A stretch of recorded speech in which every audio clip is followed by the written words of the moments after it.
Hello friends, நான் வந்துட்டேன். பேயஸ் மோட்டர் அண்ட் ஒர்க்கேஜ். என்னடா ஏதோ மோட்டர் பேர்லாம் சொல்கிறேன்னு பார்க்குறீங்களா? இதோட ஷார்ட் ஃபார்ம் தாங்க BMW.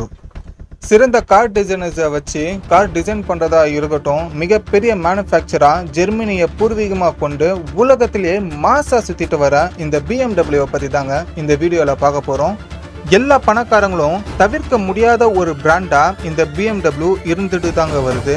எல்லா வீட்லேயும் பார்த்தீங்கன்னா ஏதாவது ஒரு BMW மாடல் கண்டிப்பாக இருந்துட்டு இருக்கும். அந்த அளவுக்கு யாருமே அவாய்ட் பண்ணாத ஒரு பிராண்ட்னா இந்த BMW தான். அது மட்டும் இல்லை, ரோல்ஸ் ராயல்ஸ்க்கு அப்புறமா எனக்குமே ரொம்ப பிடிச்ச ஒரு பிராண்ட்னா இந்த BMW தான்.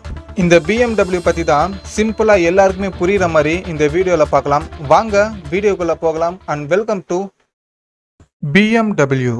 பேசிக்காகவே எனக்கு BMW கார்ஸ் மேலே பயங்கரமாக க்ரேஸ் இருக்கும். நான் சின்ன வயசில் அந்த கார்ஸ் எல்லாம் பார்க்கும்போது இந்த கார்ஸ் எல்லாமே அப்பா அம்மா இருந்த காலத்தில் தான் உருவாகி இருக்கும். நம்ம வந்ததுக்கு அப்புறமா நம்ம ஜென்ரேஷனில் தான் இந்த கார் எல்லாமே ஃபேமஸ் ஆகி இருக்குன்னு அப்போல்லாம் நினைப்பேன். பட் இந்த BMW car company world war ஃபர்ஸ்ட்லேயே ஆரம்பிச்சிருக்காங்க. அப்போ இருந்த பேர் என்னன்னு பார்த்தீங்கன்னா ராப் மோட்டார்ஸ்ன்ற பேரில் தான் இந்த BMW கம்பெனியே தொடங்கி இருக்கு. முதலாம் உலக போரில் எல்லா நாடுகளுமே சொந்தமாக ஏர்கிராஃப்ட்ஸ் வச்சுட்டு இருந்தாங்க. பட் ஜெர்மனிக்கிட்டையும் ஏர்கிராஃப்ட்ஸ் இருந்தது. பட் அதை விடவே ஏர்கிராஃப்ட்ஸுக்கான இன்ஜின்ஸ் ரொம்பவே டிமாண்டிங்காக இருந்திருக்கு.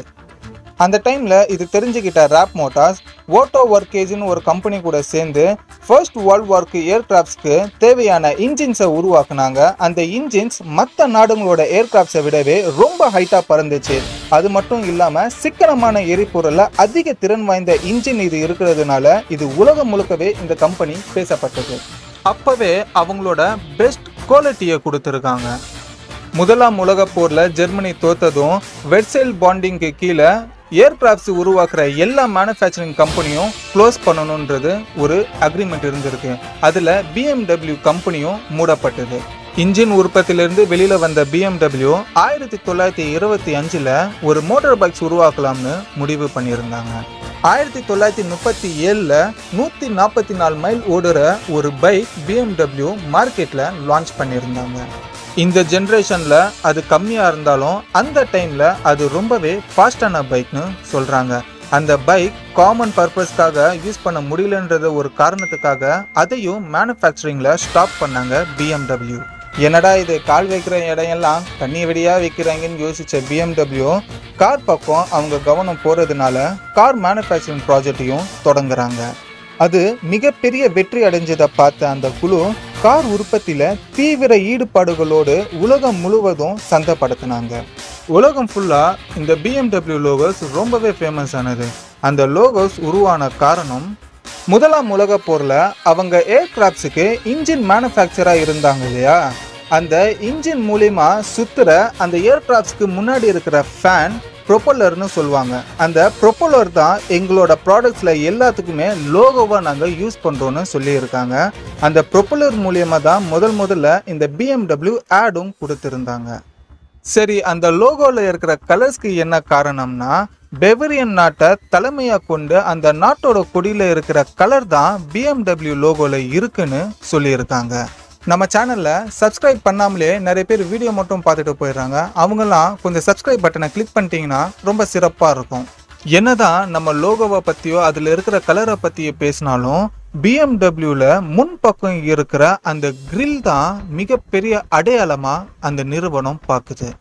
அந்த கிரில்லுக்கு கிட்னி கிரில்னு நேம் வச்சுருக்காங்க. ஒரு BMW கார் எவ்வளோ தூரத்தில் இருந்து வந்தாலும் அது கிரில்லை பார்த்தே வரது BMW தான்றது நம்ம ஐடென்டிஃபை பண்ணுறோம் இல்லையா. அந்த கிரில்லுக்காகவே ஒரு ஸ்பெசிஃபிக்கும் ஒரு யூனிக்கும் இருக்குன்றதுனால அது ஒரு அடையாளமாக அந்த BMW நிறுவனம் பார்க்குது. அது மட்டும் இல்லாமல் அந்த கிரில்லுக்காகவே பல கோடிகளுக்கு ரைட்ஸ் வேல்யூவும் வாங்கியிருக்கு. 1968 to 1973 கிட்டத்தட்ட 4 வருஷம் வரைக்கும் இந்த BMW ஹெட் குவார்ட்டர்ஸ் கட்டப்பட்டிருக்கு. இது கட்டினது யாருன்னு பார்த்தீங்கன்னா பிரிட்டனில் ஃபேமஸ் ஆர்கிடெக்சரான கார்ல் சீக்வென்சர் தான் கட்டியிருக்காரு. இதில் 22 ஃப்ளோர்ஸ் கட்டியிருக்காரு. பட் 18 ஃப்ளோர்ஸ் வரைக்கும் தான் ஆஃபீஸ் பர்பஸ்க்காக யூஸ் பண்ணிகிட்டு இருக்காங்க.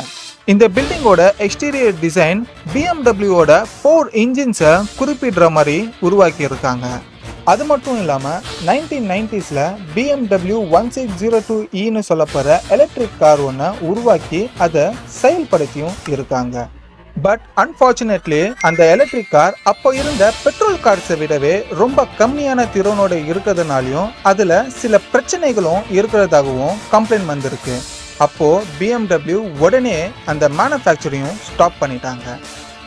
BMW இப்போ எலக்ட்ரிக் கார்ஸை உருவாக்குனாலும் பட் அப்போ இருந்த BMW 1602E சொல்லப்படுற எலக்ட்ரிக் காரை ஒரு முன்னோடியை வச்சு ரிசர்ச்சும் பண்ணியிருக்காங்க.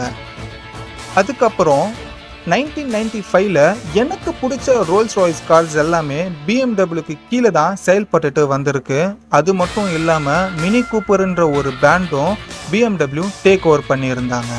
ரோல்ஸ் ராய்ஸை BMW டேக் ஓவர் பண்ணதுக்கு அப்புறம் ஃபர்ஸ்ட் மாடலாக ஃபேண்டம்ன்ற ஒரு ரோல்ஸ் ராய்ஸ் காரை லான்ச் பண்ணியிருந்தாங்க. உலகம் முழுக்க இருக்கும் மார்க்கெட்டை தான் கைக்குள்ளே வச்சிட்டு இருக்க BMW எல்லா பணக்காரங்க இடையில தவிர்க்க முடியாத ஒரு பிராண்டா இன்னும் வரைக்கும் இருந்துட்டு இருக்கு. ஓகே ஃப்ரெண்ட்ஸ், இதோட இந்த வீடியோ முடியுது. நானும் கடையை மூடிட்டு கிளம்புறேன். என்ன போலவே BMW மேலே உங்கள் ஃப்ரெண்ட்ஸும் பயங்கரமான கிரேஸாக இருந்தாங்கன்னா அவங்களுக்கும் இந்த வீடியோ ஷேர் பண்ணுங்கள். இந்த வீடியோ பிடிச்சிருந்தா லைக் பண்ணுங்கள். இதை பற்றி வேறு ஏதாவது பேசணும்னா கமெண்ட் பண்ணுங்கள். அண்ட் மறக்காமல் சப்ஸ்கிரைபும் பண்ணுங்கள். Until then, bye. Take care.